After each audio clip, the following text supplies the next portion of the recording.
You're listening to Living Free, your podcast for a life full of freedom and magic.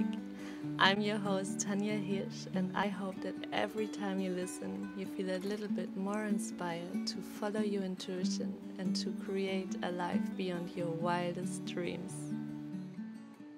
Welcome back to the Living Free podcast. I'm so grateful you're here, you're listening, you're taking the time for yourself.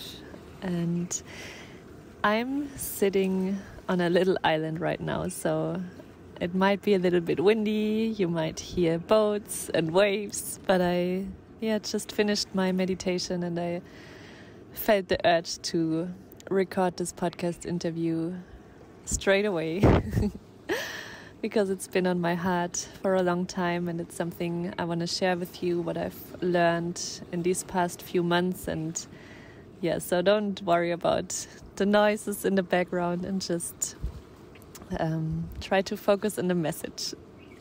So the topic I would like to talk about today is how you can know if it's your fear or your intuition talking to you.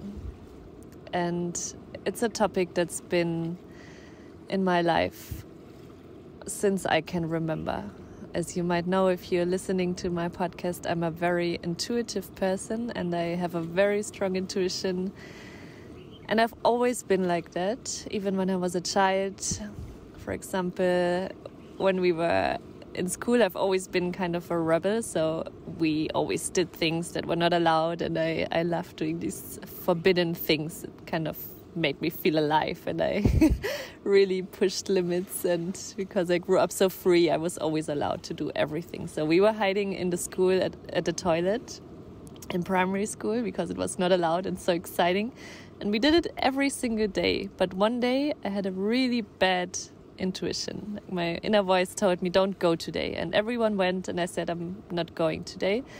And that special day everyone got caught and had to write like the rules of the school 10 times, and I was the only one that didn't have to because I somehow knew something would happen. And it's been like that in so many situations that I just know it's my intuition and I know I can trust it. And even though I've always been so intuitive, I allowed my fears, my doubts, my limiting beliefs, my need to be loved and to belong be louder than my intuition. So even though I always knew what to do and what's good for me or what's bad for me, I still followed the voice of my head instead of my heart, which for me is the voice of my heart is my intuition. It's the voice of my soul. It's the deep knowing. It's the wisdom, but it's not always what we want to hear. So sometimes, even if we know we should leave a relationship, we should do the next step, we should leave the job, we should tell the person what we are really feeling, the fear can be so much louder than our intuition that sometimes it's really hard to do it. So we follow our fear, we keep ourselves small, we lie to ourselves, we numb ourselves, we keep ourselves busy to not listen to the subtle little voice inside that is always right. And when I look back, in the big situations, I always knew what to do, but I still followed my fear. For example, when I had the yoga studio with my ex-partner, I knew from the beginning somehow that something is off. From the outside, and even in my mind, everything was perfect. We were fresh in love. We were creating this big yoga studio. But inside, I kind of felt like I was being manipulated. I felt like I was being gaslighted. I got all these signs of narcissism on Instagram. Like I just knew something was not right. My intuition was crystal clear. Don't do this. Leave this person. He's not good for you. But still, because on one hand I felt trapped in this studio thing that I just committed and it was like my baby. I didn't feel like I could leave. I felt like I'm in a cage and I'm never able to fly again. I made this commitment, so I have to stick to it. And on the other hand, my mind tried to tell me that everything's good. You know, we had this amazing life. We were driving around in the caravan. We would go on boats. We would go to his family every weekend. We would, do all these amazing things. He would give me flowers, all the things I always wanted. But inside something felt really, really off. And there were times where I cried in the shower when a song came up where I can't remember the exact sentence, but it said something like, I've been trying to love you as hard as I can. And I just cried because I knew deep inside I didn't love this person. This was not a loving, caring relationship. This was a very toxic relationship I was in. I felt so unsafe and so, like, every time we were fighting, I was the one that was wrong. And I always, he blamed me on everything that was happening. And it was so exhausting that in the end, I swallowed down everything. I didn't speak my truth. I just said, okay, even though my soul was crying, are you kidding me? This is not okay. I was in a really bad pattern in this relationship. And I don't blame it on him. It was the combination, and I also allowed these things to happen. But what I want to tell you is that we always know deep inside what we have to do. So I was crystal clear inside that I had to leave. But we created this life, we created the studio. And in my mind, it was not an option for me because my fear was so big. My fear was holding me back. So I followed that fear, that loud voice inside of me to keep going. And I didn't speak my truth for a very long time to just keep the harmony because fighting was so exhausting. I just, said yes when I didn't want to say yes. And I kept on pretending everything is fine. But deep inside, I felt so empty. I felt so unsatisfied. And I knew this is not what I wanted. But I tried to convince myself it is to stay in this. So what fear does, it keeps us in this situation because it's familiar. We know what we can expect, how our life is going to look like. And even if sometimes this is very uncomfortable, we still prefer to stay in these situations than to listen to our intuition, to take action and to leave this person that's not good for us, to leave the job that's draining us, to take the leap of faith and step into the unknown is probably the scariest thing we can do for our ego, because our ego wants to keep us safe. Our fears, our doubts, they are there for a reason, because our ego wants us to survive. And if it knows what to expect, it feels safe. But it doesn't see that being safe doesn't always mean that we are in a good situation.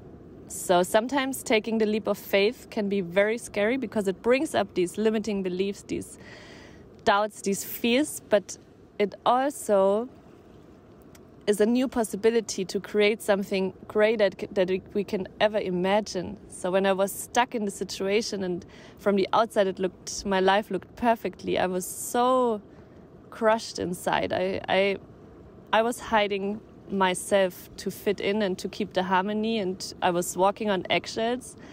And when I finally made the decision to break free, when I was really exhausted, I was almost burnt out from this relationship, I felt so free, because for the first time in a very long time, I chose myself. I chose myself and not somebody else. I said yes to myself. I said, I deserve a life that's better than this. I deserve to be treated better. I deserve to live where I want to live. I deserve to feel safe, to feel seen, to feel heard. And this just shows me what I don't want anymore. And I want to be able to speak my truth. I don't want to hide myself. I don't want to dim my light. And even if I stay single for the rest of my life, this has been, I think, 4.5 years when I broke up with him. And I haven't had a boyfriend since then, but still this time was the most freeing time of my life. It felt like finally I can spread my wings and fly. And even though I didn't know what to expect, what the next step was, it was the best decision I ever made. And today I want to give you a few tips on how you can know if it's your intuition or your fear talking to you. Even though I'm pretty sure you know. But because these limiting beliefs and fears can be so loud, sometimes we need tools to know what part of ourselves is talking to us. And I don't know if you ever watched the movie Soul. It's actually a kids movie, but there's so much wisdom in it. And I watched it when I was flying from Munich to Morea, this crazy long flight around the globe. I watched this movie and it made me tear up because it really shows in a visualized form what fear, doubts, and limiting beliefs can look like compared to their intuition. And it's represented as this soul. It's a shiny little drawn person, like a little figure. And this is our soul. This is our gifts, the reason why we came into this earth, the feeling we have when we're connected to our higher self, when we know we are on the right path, when we speak our truth, the version of ourselves that knows we are loved, we are worthy, the essence of who we are. And it's this shiny little thing. It had the same color that I saw in my ayahuasca ceremony. It's like the color of the ocean here, a little turquoise, white, shining color. And this soul enters the body when we come onto the earth. But the soul is limitless, like it cannot die.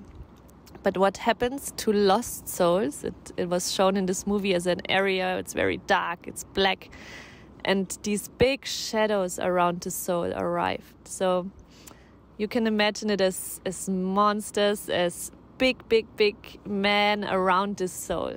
And they are made of black dust, and they made this shadow around the soul. And they were so loud and so big and so scary that the little soul inside was not seeable and hearable anymore. And one time this guy of the movie tries to find this lost soul, and he went through this fear and through these shadows around, and it's a big storm inside, and it's like this battle between this little soul that's so fragile and so precious, and around there's this storm of the shadow, the limiting belief, the doubts, really loud. Like you can hear these monsters talking to the soul. You're not good enough, you're not gonna make it. All the things this little soul was hearing when it was little, all these limiting messages, this conditioning that the soul observed while it was growing up, it was screaming at the soul. And that's why the soul was like hiding and was really afraid and was listening to the fear. And I think it represents this battle a lot, because our fears, they are so loud, they are so strong, they are overwhelming, and our intuition is like a subtle little voice. And when we always keep ourselves busy and numb, and we rush from one appointment to the other, we never know who's talking to us, even though inside we feel it. But we have to be able to be connected to our body and to listen to the signs, because it's very subtle. And the voice, that's why most of the times we listen to the fear. It's so loud, it's almost screaming at us, and it makes us feel bad and go to all these places in our mind. And that's exactly the difference between fear and intuition. So the fear is highly emotionally charged, it's anxious, it's cruel, it talks in a bad way to you. It tells you all the reasons why you shouldn't do it, why you will fail, why you're not important enough. It's like our inner critic screaming at us, and we believe.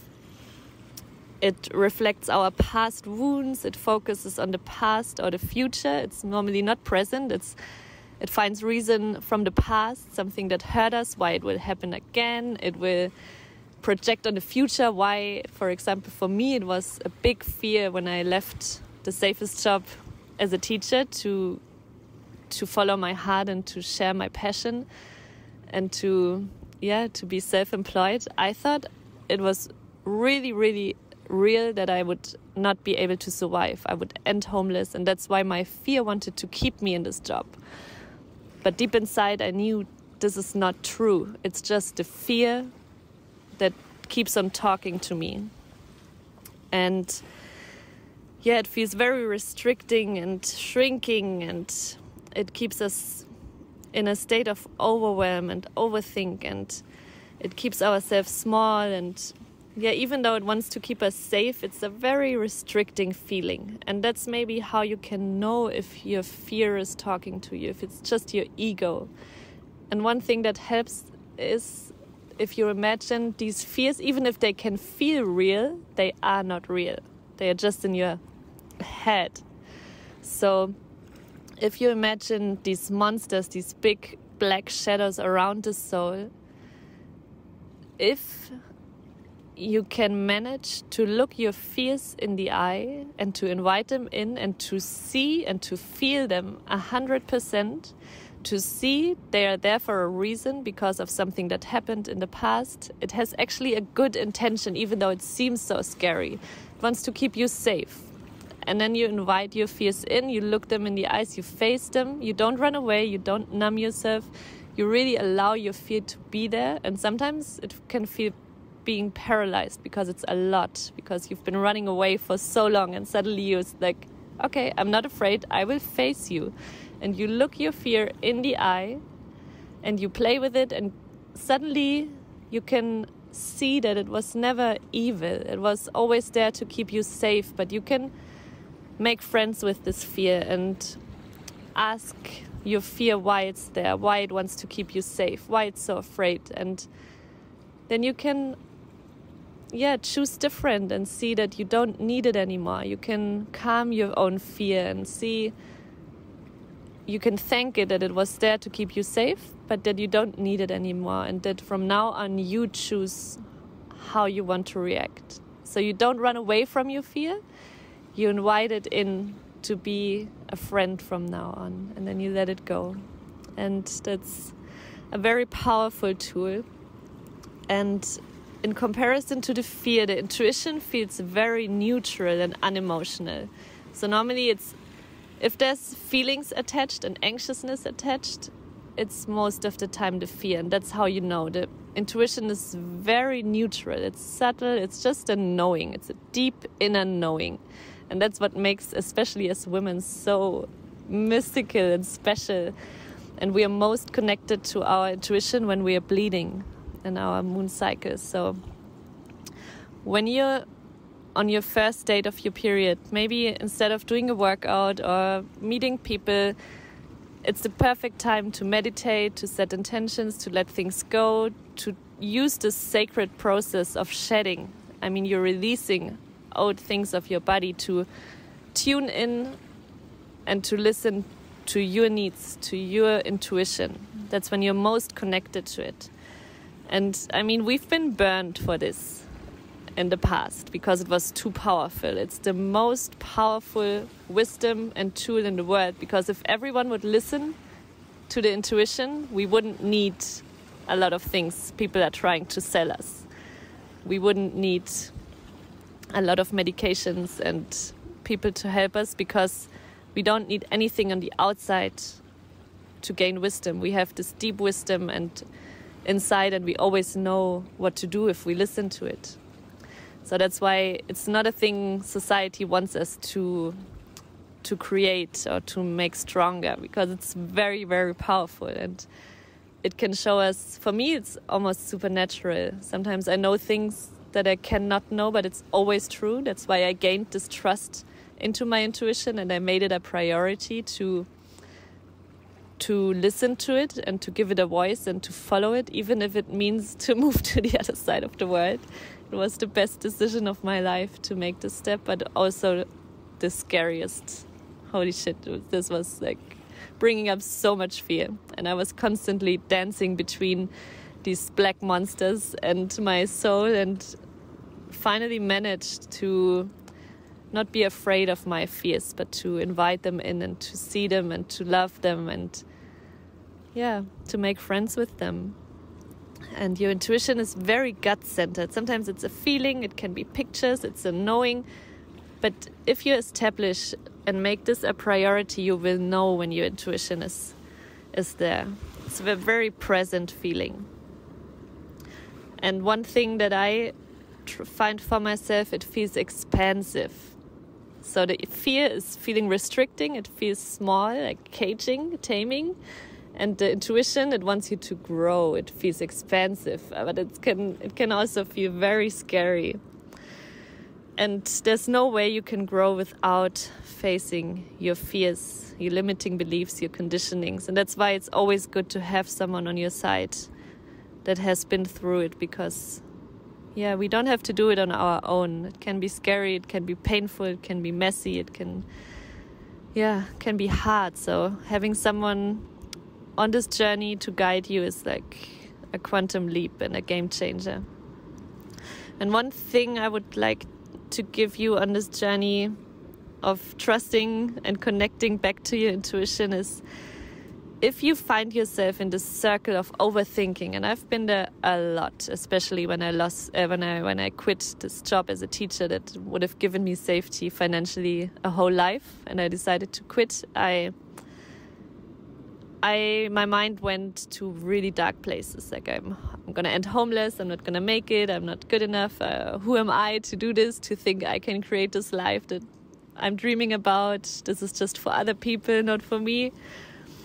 To list everything down that you're afraid of. So really go to the places your mind wants to go there, to take you, and to really go to the worst case scenario. Because I would always stop there, like, I'm gonna end homeless, and I was paralyzed and overwhelmed, and I would stop and,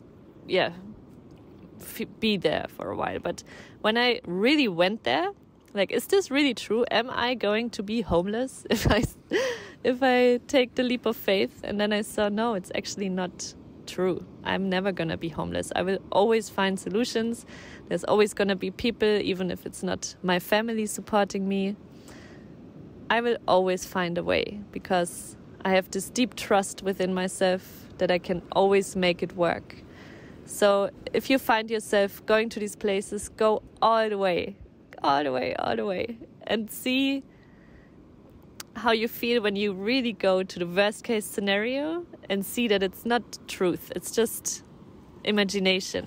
Like, it normally never happens, the worst case scenario, but it gives you peace to know, even if you could still be able to survive and to find a solution. And one thing that's really essential to connect to your intuition is to sit with your emotions, like to allow all the feelings to be there, to not run away from your feelings. That really was a game changer, because I was only allowing a spectrum of my feelings to be there. I didn't have a connection to anger, to sadness a little bit, but like some emotions I didn't have access to. And since I allowed them to be there and to invite them in, to be felt, my loneliness, my all the feelings, like, it just makes me feel more alive. And it feels like all these blocks that have been there, that I didn't allow myself to feel it, they've been exploded. And that's why all this life force can flow through me right now, and why I feel so expansive at the moment. And it's not linear, it goes up and down, but to be with your emotions is really essential, because then you can listen to the signs of your body and of your soul by the way your body reacts. For example, when I saw the first picture of Morea, I just knew the way my body reacted. It was 100% clear that this is home for me, but nothing my mind can explain. That's why it was so scary. But my soul just knew, and to trust that and not to allow your fears to be bigger. So sometimes it's hard to connect to this feeling of expansiveness, because we spend so much time listening to our fears. We don't even know what it feels like to listen to our intuition, because nobody else around us does it, right? So what helps me is to imagine something I have unconditional love for. For example, a baby you're connected to, a puppy, something you can't feel anything else but just love and an expansive feeling for. And this is exactly the feeling of your intuition. If you have the same feeling for a thing, to do the step, to apply for the job, to leave the relationship, if it's the same vibration, then you know it's your intuition and you can practice that. It's like a muscle. You have to commit to this practice and to devote yourself to take the steps. And never down talk your intuition. That's this thing I also did. Like, I told myself, oh no, I'm happy, I'm fine. That's all I ever wanted, right? I wanted to have a yoga studio, but my soul was like, nope, not with this man and not in this country. You want to have a retreat center on an island, remember? So even if you committed or you put a lot of energy and love and effort into someone or something, don't allow this to keep you from flying. So for example, when I was a teacher, I devoted 6 years of my life to get there. Like, I devoted weekends, I devoted my free time. It felt very restrictive and I pushed through. There was a lot of pressure. And when I finally had it, I thought, because I worked so hard for it, I have to hold on for it. I deserve to have a safe life now because I worked so hard and I devoted so much. But if you're holding on, you prevent yourself from creating space for the things that are meant for you. So don't down talk your intuition and always feel, is it head or heart talking to you? Is it your soul? Is it a feeling? Or is it your fear?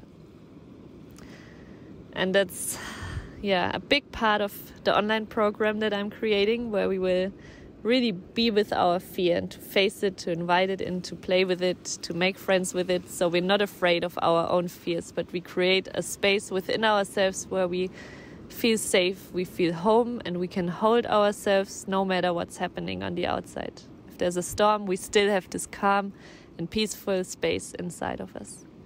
And I'm so excited to create this. It's like flowing through me, and I feel like this is gonna be my life's journey. Everything that helped me to heal and to go to where I am today and to create this life of my wildest dreams that I never thought was possible because I felt stuck so many years. I will put it in this program. It's gonna be 3 months, and I will let you know more about it, but it's just a glimpse of what to expect beginning of next year. And I hope this podcast episode helped to inspire you to listen to your intuition, to make it a priority, to speak your truth, to follow your instinct, and not to allow your fear to be bigger than your heart, because your heart is so powerful and you're here to share your magic. You're not here to dim your light, to feel restricted. You're here to grow, to feel expansive, to be courageous, to go for what you're dreaming about. I send you much love from my little island. I hope the wind was not too strong, and I talk to you soon.